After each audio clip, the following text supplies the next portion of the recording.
येतो. पण जसं आपण परळचा महाराजा बघितला, आता एकच सेकंड टाकलंय तर तुम्हाला विचित्र वाटत असेल, वाटतंय की मी मीच बोलतोय. तुम्हाला फरक समजतोय का डोळ्या गोष्टी दोन्ही गोष्टी? इथे ते व्हाईट डॉट आहे, तिथे नाही. तर इथे जरासा असं वेगळं वाटतं. तर हा जर ह्याचा अँगल गणित चुकला काय होतं ना, की मूर्ती पण कधी कधी 100% बरोबर नसते, थोडंसं गडबड असते. तर आपल्याला ते हे जे आहे नजर बॅलन्स करावी लागते. तर हे इथे बरेच जण चुकतात आणि चुका होतात की कसं बॅलन्स करायचं. मूर्तीच्या साच्यामध्ये चुकीचं आहे तर मी कसं बरोबर करू? तर हे त्याचं उत्तर आहे की जर तो व्हाईट डॉट तुम्ही जर ॲडजस्ट केला व्यवस्थित तर बाप्पाची नजर समोर आपल्याकडेच बघते, असं तुम्ही करू शकता. एक पॉसिबिलिटी आहे. म्हणजे अगदी एकदमच वर खाली असेल तर नाही काही होऊ शकत, पण थोडंफार असेल तर आपण हे बॅलन्स करू शकतो. म्हणून मुद्दाम हे केलं आहे.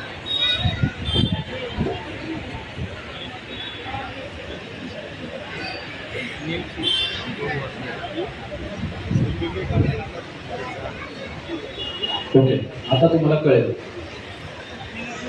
समजतात का? उगाच तुम्ही मान हलवता, मला कॉन्फिडन्स येत नाही. थोडं जोरात बोललं तरी चालेल की त्या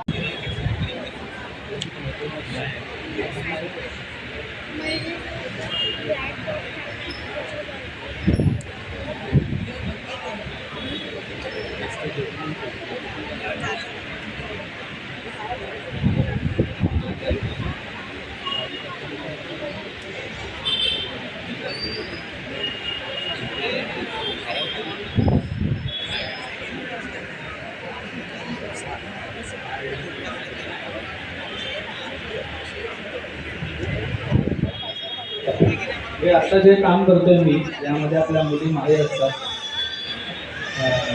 थोडं सांगू शकेल का काय? लायनर लावायचं काम बरोबर. आपली मुलं गणतात यामध्ये, मुलांसाठी खास आहे काम. बरं, रेश आणि डोळे करताना आणि रेश मारताना एक महत्त्वाची गोष्ट मी लॉंगमध्ये पण बोललं करायचं की तुमचा जे श्वास घेता त्यावर नियंत्रण असणं पण खूप महत्त्वाचं आहे. नाहीतर तुम्ही जोर श्वास घेता तर तुमचा हात पण आहे, याची काळजी तुम्ही घ्या की श्वास नियंत्रण. म्हणजे मी श्वासच घेत नाही ॲक्च्युली, काही मारताना त्याची सवय पडली आहे.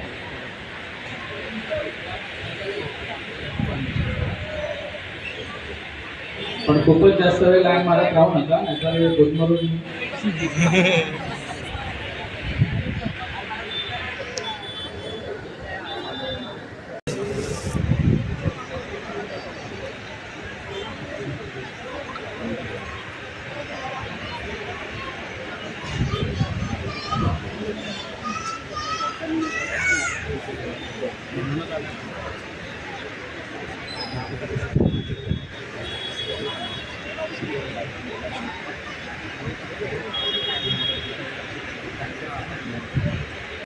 आरामात खालची रेष मारतात, जी खालची काळी रेष असते ती. पण जर तुम्ही ओल्या असतानाच काम केलं तर ते एकात एक मिक्स होतात, एक जीव होतात, जेणेकरून ते असं अचानक काहीतरी असं कोरले किंवा असे लाईन मारले पेनने असं नाही वाटणार. मिक्सिंग खूप महत्त्वाचं आहे या आत्ताच्या नेक्स्ट प्रोसेसमध्ये.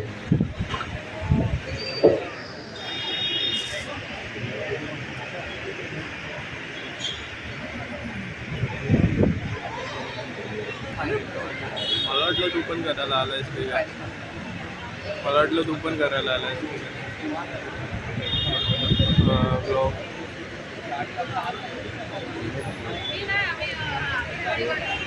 कुठे जातोय?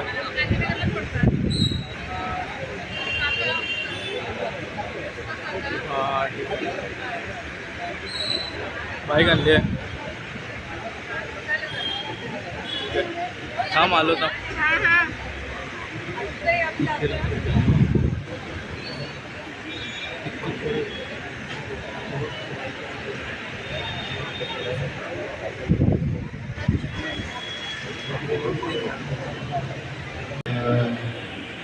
पापण्या, तर त्याची दिशा चुकली तर खूप विचित्र वाटतं ते. तर हे पण एक अशी गोष्ट आहे की तुम्ही बारीकपणे लक्ष दिलं पाहिजे. जर जे बाकी जे शिकायला लागले ते मोबाईल घेऊन नाही उभे ना.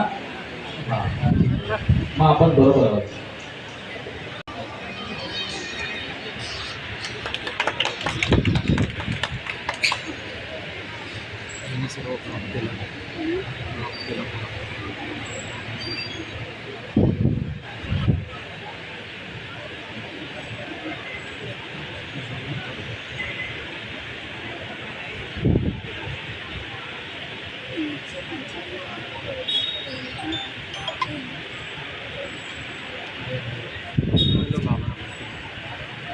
हा बोल ना.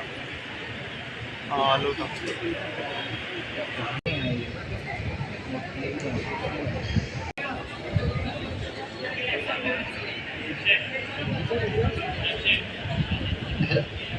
दादा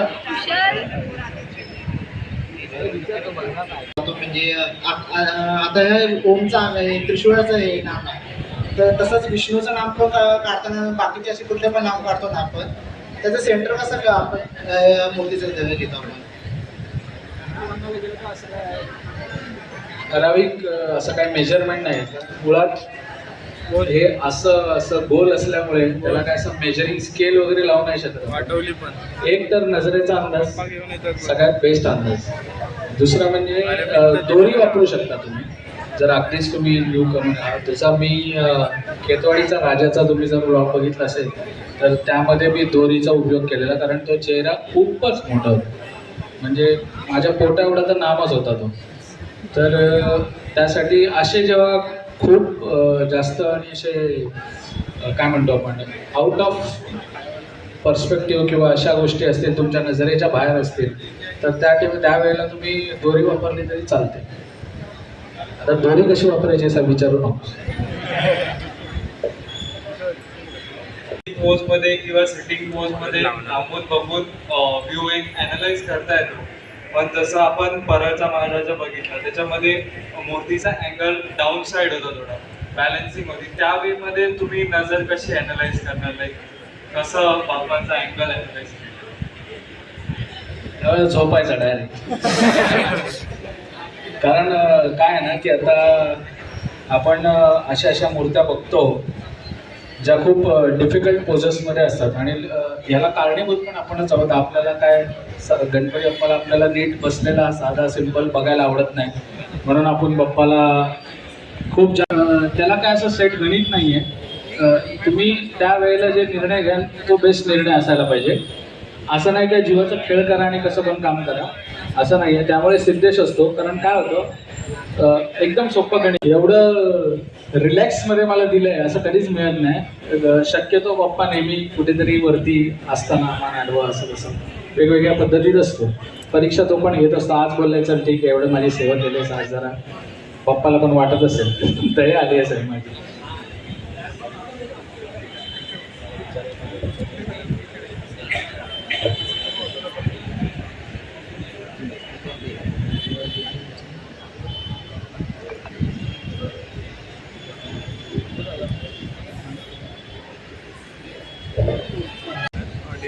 व्हिडिओ आता अपलोड करीन.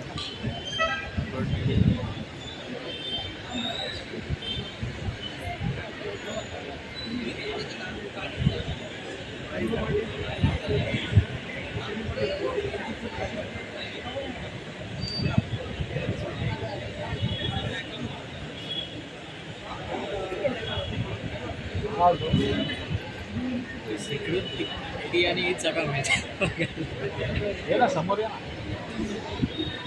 तुमचं कंट्रोल खूप व्यवस्थित पाहिजे. ते म्हणजे ही रेश मारताय. बऱ्याचदा काय होतं की आकडे खूप सुंदर होते आणि सोंडेची रेश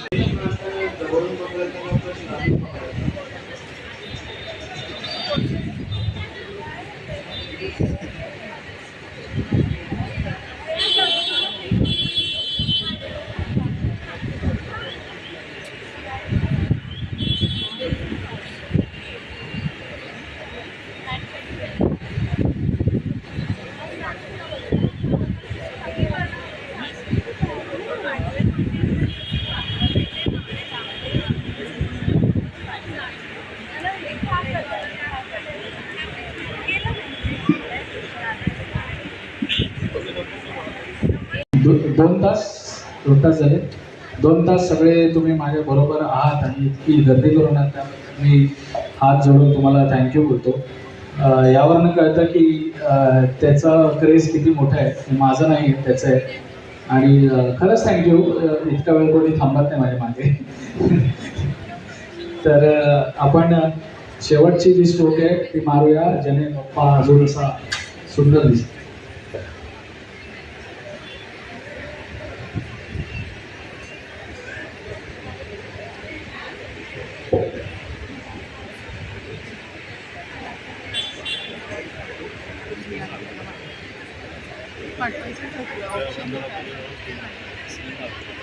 एडिटिंगला प्रसादकडेच आहे.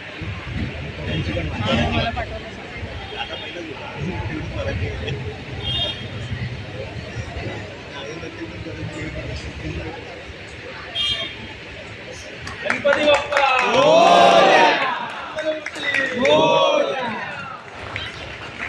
परत एकदा थँक्यू. तर अशा तऱ्हेने तुम्ही आता जवळ येऊन बघू शकता, फोटो काढायचा फोटो करू शकता.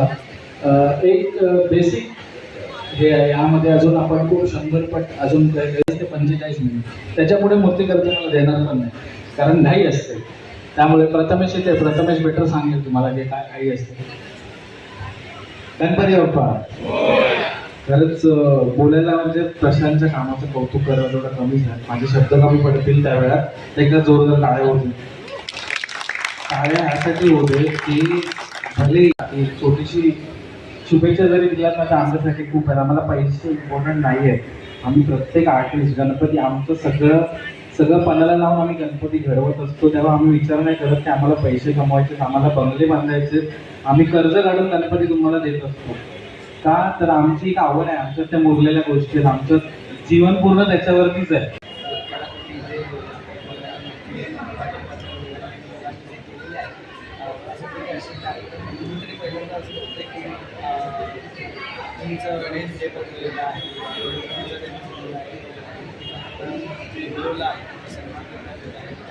सगळ्या लोकल पब्लिकला त्यांचं एक नवीन कला करण्याची संधी उपलब्ध करून देत आहे.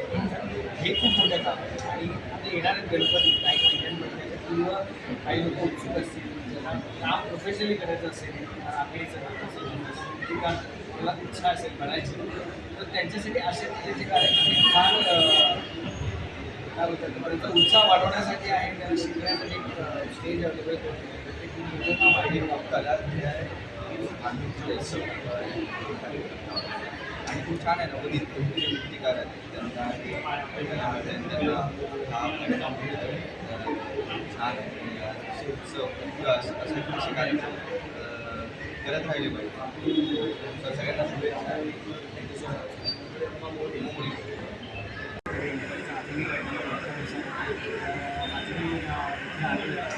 Thank you so much. आमचे उत्सव एक टीम आहे ज्यांनी प्रथमच आखणीचा डेमॉन्स्ट्रेशन त्यांनी ठेवला. खूप लोकांनी उपस्थिती दाखवली. इतकं सुंदर प्रतिसाद बघून मला तर खूपच आनंद झाला इथे. आणि असं दरवर्षी तुम्ही मला बोलवा, जेणेकरून नवीन नवीन पिढी ही जी कला आहे आखणी कला ही समजायला तयार होईल. आणि मी ज्या पद्धतीने आज ज्या पद्धतीचं प्रेम मला मिळतं आहे लोकांकडून, तसं माझे जे अनेक इतर मित्र आहेत त्यांना पण असे प्रेम मिळेल अशी आशा करतो. दादा, जसं गणपतीची आखणी करायला जाताना एवढा उंचावर जावं लागतं, तर तेव्हा कशा प्रकारचे चॅलेंजेस तुला फेस करावे लागतात? जसं की एवढ्या उंचावर म्हणजे खालतून ती मूर्ती नीट दिसायचा, त्याचे डोळे नीट दिसतील का, तर त्यावेळी काय इमॅजिन करून मूर्ती घडली? तर पहिली गोष्ट म्हणजे वर गेल्यानंतर खाली उतरून बघूया कसं दिसतंय हा विषय नसतो. त्यामुळे वर जे काय असेल ते फुल अँड फायनल असतं. दुसरी गोष्ट म्हणजे सेफ्टी दरवेळेला अवेलेबल नसते. तुम्हाला जीवाशी थोडा खेळावाच लागतो. हळूहळू आपली जी व्यवस्था आहे ती सुधारत चालली आहे. लोक सेफ्टीचा विचार करतात, पोरांची व्यवस्थित बांधतात. तर भीती तर असते, पण मला वाटतं सध्या पुढे भीती हारून जातो. तर श्रद्धा असेल तर मला वाटतं की त्या भीती मरून जातात. श्रद्धेने आम्ही काम करतो म्हणून भीती नाही करतो. आणि आम्ही करताना अशा कोणत्या ज्या मेन गोष्टी आहेत नेहमी ज्याच्यावरती थोडंसं लक्षपूर्वक म्हणून काम करावं लागतं? आखणी म्हटलं की सर्वात महत्त्वाची तर नजर आहे. जर नजर सरळ आली तुमची सगळं व्यवस्थित होतं. आमच्या काही माझ्या व्हिडिओमध्ये बोललो आहे की बाप्पा आपल्याला नेहमी आशीर्वाद देतो, अशा पद्धतीने डोळे करत नुसतं बघणारे बाप्पा भरपूर करू शकतो, पण आशीर्वाद देतो ही भावना त्यातनं आली पाहिजे. त्यामुळे तो एक वेगळ्या प्रकारचं कौशल्य त्यासाठी लागतं, एक अनुभव लागतो आणि ते आमच्या आधीच्या लोकांनी आम्हाला दिलं, त्यामुळे आम्हाला सोपं वाटतं. आणि जर आपण असं बघायला गेलो की तुला गणपतीची आवड आहे, बट असं गणपती बनवण्यामध्ये खूप साऱ्या गोष्टी येतात, शेडिंग येते, पॅचिंग येते, आखणी येते, बट आखणीच हाच टॉपिक का निघाला? आता तो आवडीचा विषय. तसं मला वाटलं की मेहनत कमी करायची आहे त्यामुळे असं होईल की म्हटलं पहिल्यापासून ते डोक्यात असं टाकलं होतं की मूर्तीमधलं सर्वात महत्त्वाचा भाग म्हणजे डोळे. असं खरं तर नाही आहे, पण तेव्हा असं वाटत होतं म्हणून मी त्या आखणीबद्दल मला जास्त आवड निर्माण झाली, त्याच्यात मी जास्त इंटरेस्ट घेतला आणि मग करत करत आता समजा समोर आणि लास्ट प्रश्न की कधी इमॅजिन केलं होतंस का की तुला आखणी करताना लोक एवढे आतुर असतील, इच्छुक असतील तुला बघायला, की जसं आता लोकांना कळालं की इथे प्रशांत दादा येतं तर एवढी गर्दी झाली आहे, तर मी हे कधी आयुष्यात विचार नव्हता केला की आम्ही बघायला म्हणून एवढी लोक माझ्या मागे उभे राहिले आणि मागचे 2 तास लोक एकाच जागेवर उभे आहेत. माझ्या एका मुलीला विचारलेलं चर्चा म्हणाली आय होप ती व्यवस्थित आहे. तर हे जे प्रेम आहे हे ह्याला मी शब्दात मांडू नाही शकतो, हे त्याचीच कृपा आहे असं मला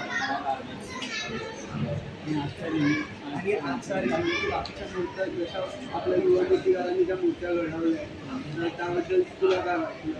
मला असं वाटतं की हे पहिल्यांदाच मी बघतो की नवनवी मुलं येऊन प्रदर्शन करतात आणि यात 2 छोटी मुलं पण आहेत जे मला दिसतं की पुढे जाऊन खूप चांगलं काम करू शकते.